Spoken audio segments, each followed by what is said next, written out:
வணக்கம். இன்றைய குறள்: ஏதிலார் குற்றம் போல் தங்குற்றம் காண்கிற்பின் தீதுண்டோ மன்னும் உயிர்க்கு. அதாவது, அயலாரின் குற்றங்களை காண்பது போலவே தம் குற்றங்களையும் காண்பாரானால் நிலைபெற்ற உயிர்கட்கு எத்தகைய தீமையும் உண்டாகுமோ அப்படின்னு ஒரு ஐயப்பாட்டோட இந்த குறளை எழுதியிருக்கிறார். இதுக்கு உங்களுக்கு புரியணும்னா நான் எழுதின கதை ஓரளவுக்கு புரிய வைக்கும்னு நினைக்கிறேன். வக்கீல் தர்மராஜ் அவர் எப்படின்னா மணிக்கணக்கில் பீஸ் வாங்குகிற ஒரு வக்கீல்.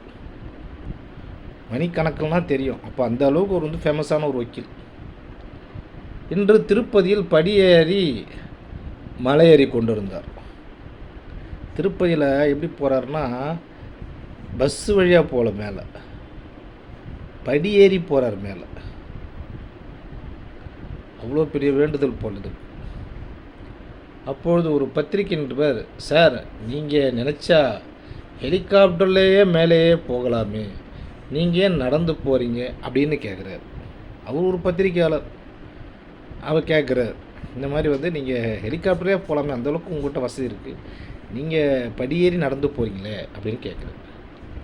அதுக்கு தர்மராஜ் சொல்கிறார், நம்ம ஆள், ஐயா நான் ஒரு வக்கீல், எனக்கு மணிக்கணக்கில் வருமானம் வருகிறது தான், இல்லை என்று சொல்லவில்லை.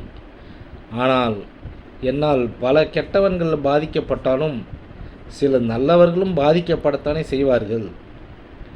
அவர்கள் சாபம் என்னை மட்டுமல்ல என் குடும்பத்தையும் சீரழிக்கும்.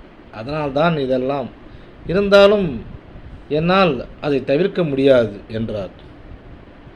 நிருபர் கண் கலங்கி விட்டார். அதாவது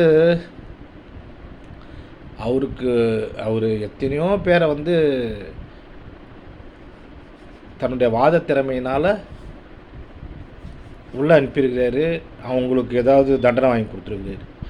அதில் நல்லவங்களும் இருக்கிறாங்க, கெட்டவங்களும் இருப்பாங்க. அவரால் தவிர்க்கப்பட முடியாது. இதில் யார் நல்லவங்க யார் கெட்டவங்கன்னு அவரால் தவிர்க்க, சாட்சிகளை வச்சு தான் உள்ள தண்டனை வாங்கி தர முடியும். சாட்சிகள் நல்லவங்களுக்கு விரோதமாக அமைஞ்சாலும் அவங்களும் உள்ளே போக வேண்டியது தான். அப்போ அந்த பாவம் சும்மா விடாதில்ல. தெய்வத்திட்ட முறையிட்டு பார்க்குறாரு.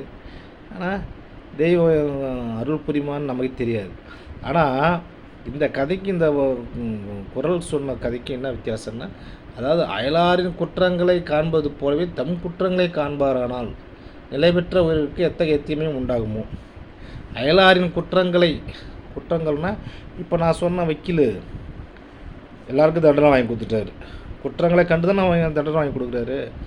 அதே மாதிரி தான் செஞ்ச குற்றத்தையும் அவர் பார்த்தாருன்னா இந்த உலகத்தில் உயிருக்கு தீமை. தான் செஞ்ச குற்றம் என்ன, நல்லவங்களையும் உள்ள தூக்கி போடுறது. சாட்சிகள் அடிப்படையில் தானே அவர் வாத திறமை. அப்படிங்கும்போது நல்லவங்களும் மாட்டிக்குவாங்க சில நேரத்தில். அப்போது அந்த பாவம் நம்மளை, அதுக்கு தண்டனை என்ன, அது தானாக இவராக அந்த தண்டனை ஏற்றுக்கிறாரு. கடவுள் சொல்லலை, ஆனால் இவராக அந்த தண்டனை ஏற்றுக்குன்னு படியேறி மேலே போகிறார். மனசாட்சி, அதுதான் கடவுள், வேறு எதுவும் கடவுள் கிடையாது. நன்றி, வணக்கம். நாளை மறுபடியும் சந்திப்போம்.